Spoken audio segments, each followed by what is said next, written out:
Assam job চেনেলটিৰ সমূহ দৰ্শকক অন্য এটা নতুন ভিডিঅ'লৈ স্বাগতম জনাইছোঁ।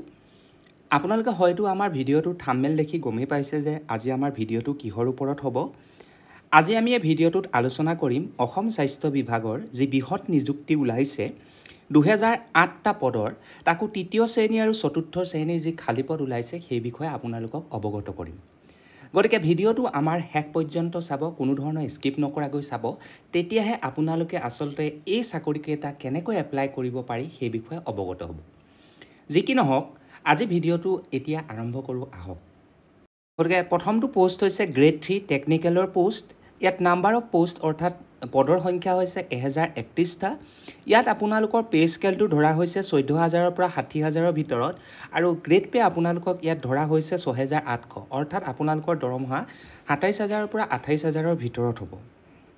দ্বিতীয়টো পোষ্ট হৈছে গ্ৰেড 3 নন টেকনিকেল যি চাকৰি, তাৰ টোটেল পোষ্ট আছে 320টা। ইয়াতো আপোনালোকৰ দৰমহা 14,000ৰ পৰা 60,500ৰ ভিতৰত হ'ব, আৰু গ্ৰেড পে আপোনালোকৰ 5,600ৰ ভিতৰত হ'ব।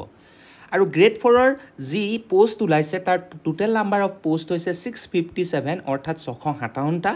গতিকে ইয়াত আপোনালোকে দৰমহা লাভ কৰিব 12,000ৰ পৰা 52,000ৰ ভিতৰত, আৰু গ্ৰেড পেটো আপোনালোকৰ 3,900 ভিতৰত, অৰ্থাৎ আপোনালোকে 21,000ৰ পৰা 22,000ৰ ভিতৰত দৰমহা লাভ কৰিব। ইলিজিবিলিটি ক্ৰাইটেৰিয়া যদি আমি কওঁ, তেন্তে আপোনালোকৰ বয়স 18 বছৰতকৈ কম হ'ব নালাগিব আৰু 40 বছৰতকৈ বেছি হ'ব নালাগিব।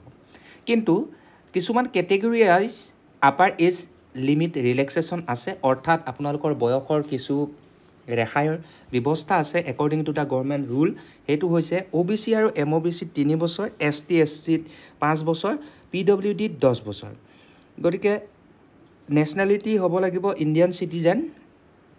দেন এমপ্লয়মেণ্ট এক্সচেঞ্জত আপোনালোকৰ কি হ'ব লাগিব, চাৰ্টিফিকেট, অৰ্থাৎ আপোনালোকৰ ইতিমধ্যে এমপ্লয়মেণ্ট এক্সচেঞ্জৰ কাৰ্ডখন থাকিব লাগিব, তাত আপোনালোকৰ এপ্লাই কৰা থাকিব লাগিব।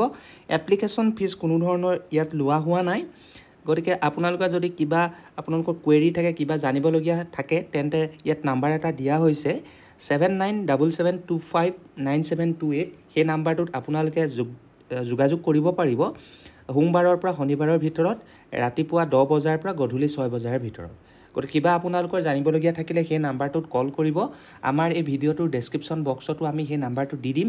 আপোনালোকে সেই নম্বৰটোত কিবা আপোনালোকৰ যদি বুজিবলগীয়া থাকে, তেন্তে আপোনালোকে সেইটোত কল কৰিব।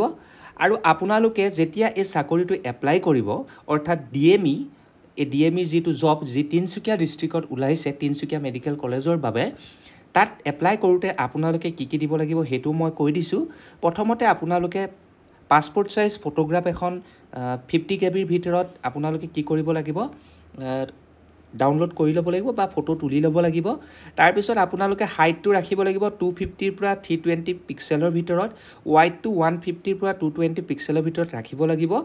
তাৰপিছত আপোনালোকে ছিগনেচাৰটো ৰাখিব লাগিব 30 KBৰ ভিতৰত, ফাইল টাইপটো JPG বা JPEG হ'লেও হ'ল। হাইটটো 100ৰ পৰা 180 পিক্সেলৰ ভিতৰত ৰাখিব, ৱাইডটো 150ৰ পৰা 220 পিক্সেলৰ ভিতৰত ৰাখিব। গতিকে তাৰপিছত আপোনালোকে বাকীবিলাক ডকুমেণ্টছ আপোনালোকে ৰেডি কৰি ৰাখিব, সেইবিলাক আপোনালোকে আপলোড কৰিব লাগিব। JPG আৰু PDF দুইটা ফৰ্মেটত বাকীবিলাক ডকুমেণ্টছ আপোনালোকে ৰেডি ৰাখিব। তাৰপিছত এতিয়া মই ক'বলগীয়া বিষয়টো হৈছে যে আপোনালোকে কেনেকৈ এপ্লাই কৰিব। যিসকল ব্যক্তিয়ে ইতিমধ্যে DMEৰ আসাম জবৰ যি চাকৰিবিলাক আছিল, সেইকেইটা ইতিমধ্যে আপোনালোকৰ ষ্টাৰ্টিং ডেট আৰম্ভ হৈছিলে 7 ফেব্ৰুৱাৰী 2023 চনৰ পৰা, আৰু তাৰ লাষ্ট ডেট আছিল 28 ফেব্ৰুৱাৰী 2023। গতিকে পুনৰ আপোনালোকে যিহে ইতিমধ্যে সেইকেইটা পোষ্ট এপ্লাই কৰিছে, তেওঁলোকে পুনৰ সেইকেইটা কৰাৰ দৰকাৰ নাই। গতিকে নিউ মানুহবিলাক, অৰ্থাৎ নতুন প্ৰাৰ্থীসকলৰ বাবে এই ৱেবছাইটটো পুনৰ খুলি দিয়া হৈছে। গতিকে নতুন প্ৰাৰ্থীসকলে 20 আগষ্টৰ পৰা এপ্লাই কৰিব পাৰিব, আৰু লাষ্ট ডেটটো হৈছে 31 আগষ্ট। গতিকে আপোনালোকে DMEৰ যি অফিচিয়েল ৱেবছাইট আছে সেইটোত গৈ মেলি আপোনালোকে এপ্লাই কৰি দিয়ক। গতিকে বেছি দিন নাই, আপোনালোকে খুব বেছি 11 দিনৰ সময় পাইছে, এপ্লাই কৰি দিয়ক।